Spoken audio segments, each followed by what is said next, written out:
Journalist Sami Sa'i was one of the first Palestinians to publicly sound the alarm.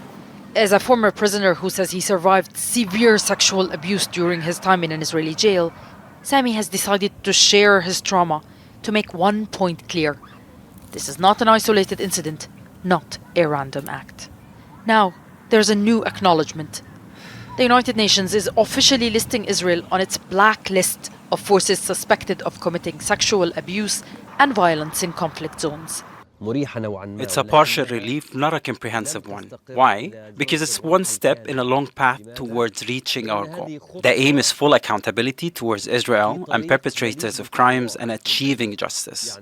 UN investigators are routinely denied access to Israeli detention facilities. Israel prevents others from traveling into the occupied Palestinian territory. The reports usually include multi-year investigations and cross-reference testimonies, media reports and independent findings. Blacklisting Israel may come as a relief for some, a recognition of a pain that often remains hidden. Many Palestinians who suffered sexual violence in Israeli jails and detention centers have not been able to share their stories.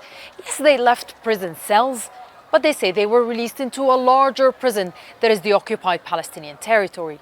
Speaking up could get them rearrested and forced to relive their trauma all over again. Several human rights organizations and independent commissions have managed to collect testimonies from released prisoners, often obscuring their identity. The result was uncovering a policy of torture inside Israeli jails. Some of these reports conclude how the use of rape and other forms of sexual violence is organized, institutionalized, and systematic. But even when whistleblowers speak and the evidence is clear, the Israeli justice system often protects the perpetrators. Earlier this year, a rare court case against 5 Israeli soldiers accused of sexually assaulting a Palestinian detainee ended in the Attorney General dropping the charges.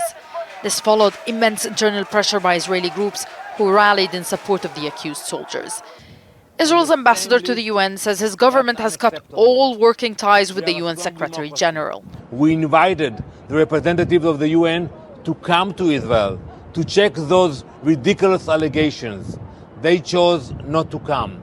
Despite Israeli efforts, this listing is irreversible. It's backed by evidence and the pain of survivors. Now we see another lie coming from the UN. We are done with this Secretary General. The scars of survivors remain. But the UN's recognition is a step forward, one that many here hope will lead to accountability. Only then the long path of healing can begin. Nida, Ibrahim, Jazeera, the occupied West Bank.